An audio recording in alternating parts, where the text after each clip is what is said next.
Y sucederá aquel día que haré de Jerusalén una piedra pesada para todos los pueblos. Todos los que la levanten serán severamente desgarrados. Y contra ella se congregarán todas las naciones de la tierra. Hace solo unos días Trump declaraba, y reconocía, según sus palabras, a Jerusalén como la capital histórica de Israel.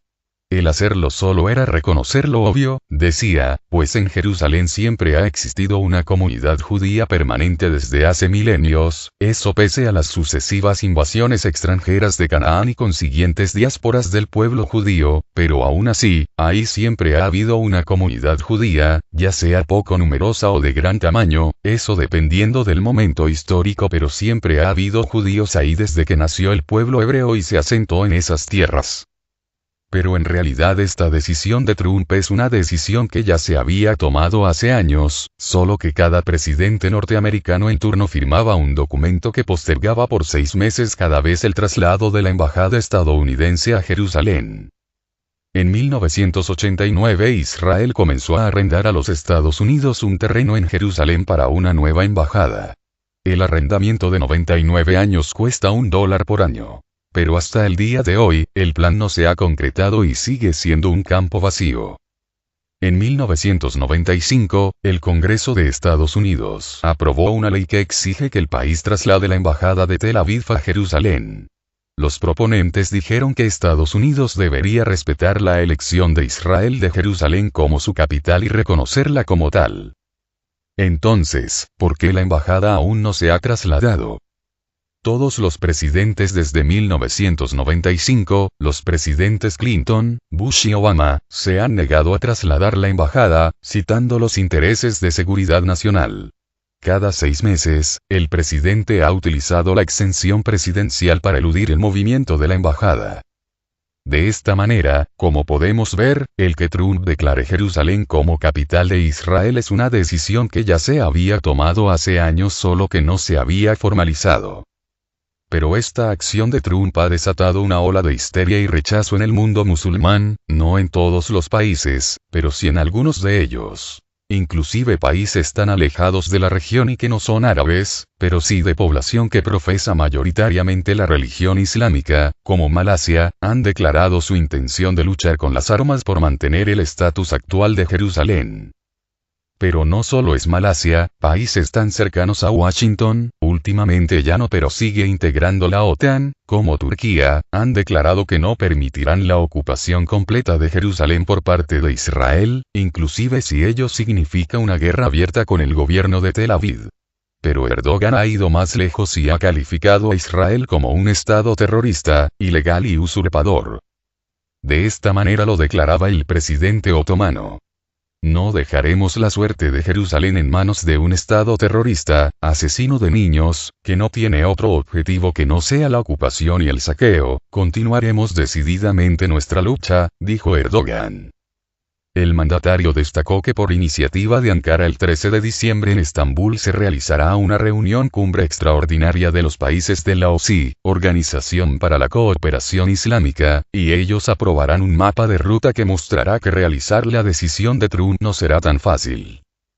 Erdogan, quien considera que la iniciativa del líder de Estados Unidos sobre Jerusalén carece de sentido, anunció que debatirá el lunes esa cuestión con su colega ruso, Vladimir Putin, que realizará una visita de trabajo a Turquía. Como podemos observar, ya se está involucrando a Rusia en el asunto. Algo que no es de extrañar, pues Rusia se ha constituido en la principal fuerza militar y política en la región, tanto así que si no fuera por el presidente ruso y sus fuerzas armadas hubiera sido casi imposible derrotar a los extremistas en Siria e Irak, pero gracias a la firme determinación y al coraje de Vladimir Putin se logró abortar los planes de algunos países promotores del extremismo wahhabí como Arabia Saudita, Israel, Estados Unidos y la OTAN. Hay que aclarar que en la financiación y apoyo a las bandas extremistas en el Levante también participaron la misma Turquía y Qatar.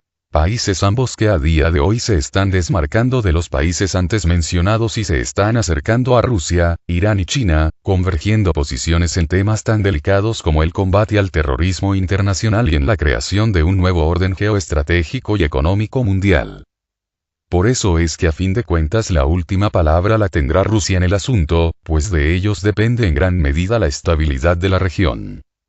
Rusia ya ha desplazado a los Estados Unidos como principal fuerza motora en la zona, tanto en el tema militar como en el económico. Ya vimos cómo el ejército ruso limpió la región de extremistas, algo que Estados Unidos fue incapaz de hacer pese a que se adjudique el triunfo ruso tal como sucedió en la Segunda Guerra Mundial cuando los estadounidenses se adjudicaron el triunfo soviético sobre las fuerzas alemanas, haciendo creer a todo el mundo que ellos derrotaron a los nazis cuando la realidad es totalmente diferente. Pero también estamos viendo cómo Rusia está desarrollando la economía regional con acuerdos estratégicos con Turquía, Siria, Irán, Qatar y Arabia Saudita. Así es, en próximos días se espera la visita de Vladimir Putin a Turquía y algunos otros países regionales para firmar acuerdos económicos y militares.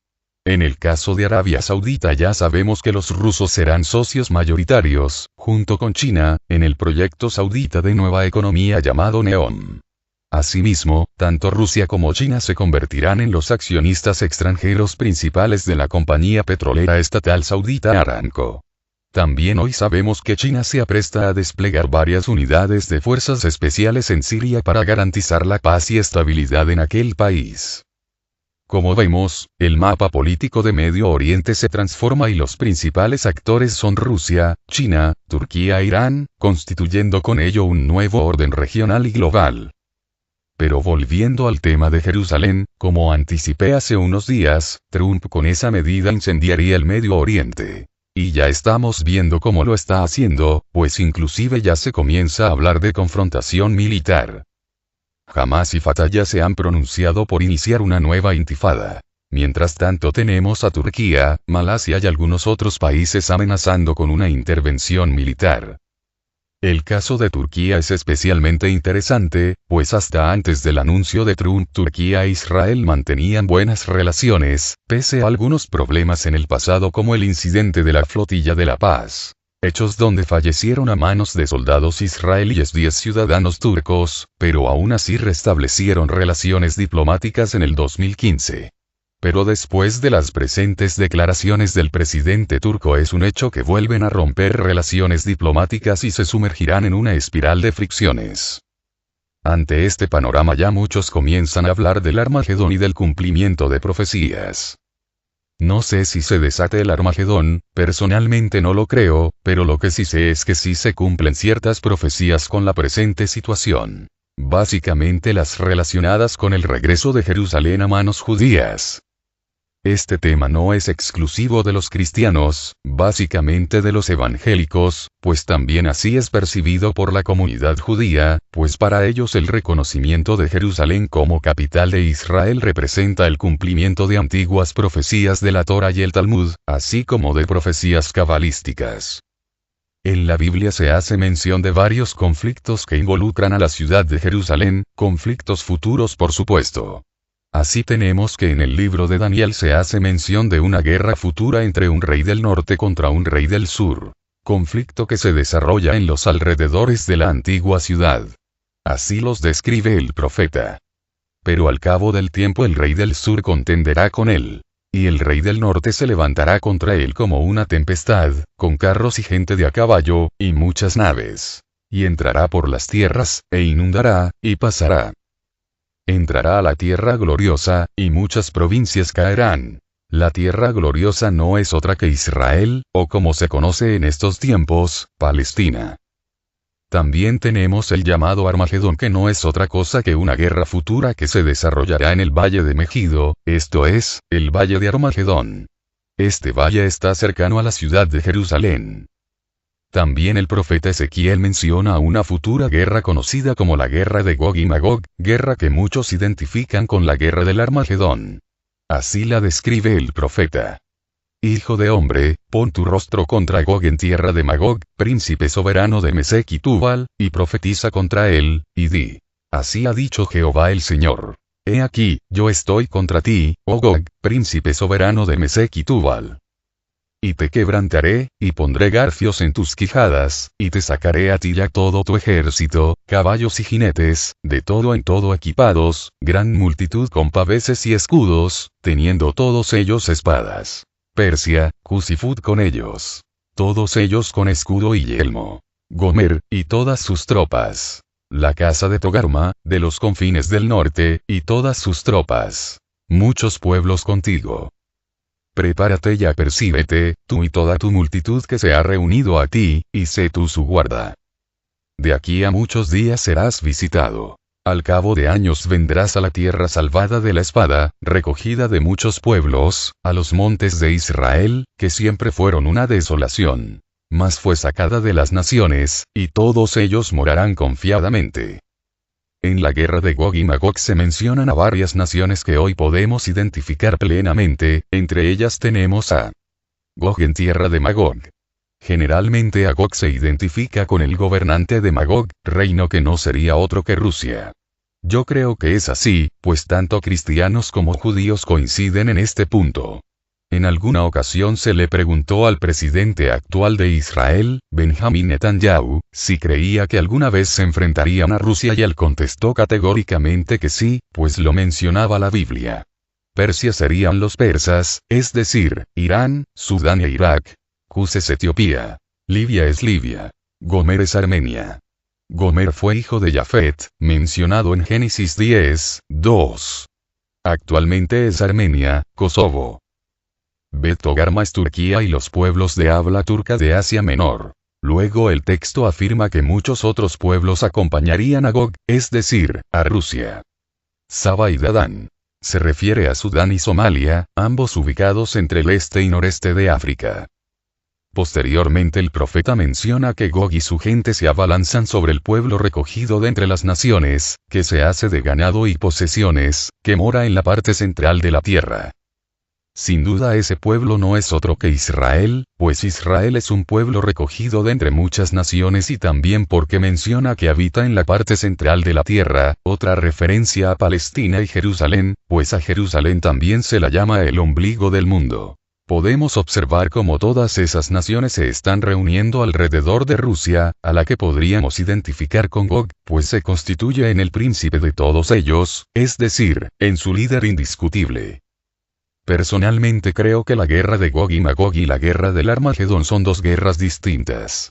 Primero sucede la guerra de Gog y Magog y después el Armagedón, pues después del Armagedón se viene el milenio, es decir, el periodo de 1000 años donde reina el Mesías, es decir, Jesucristo.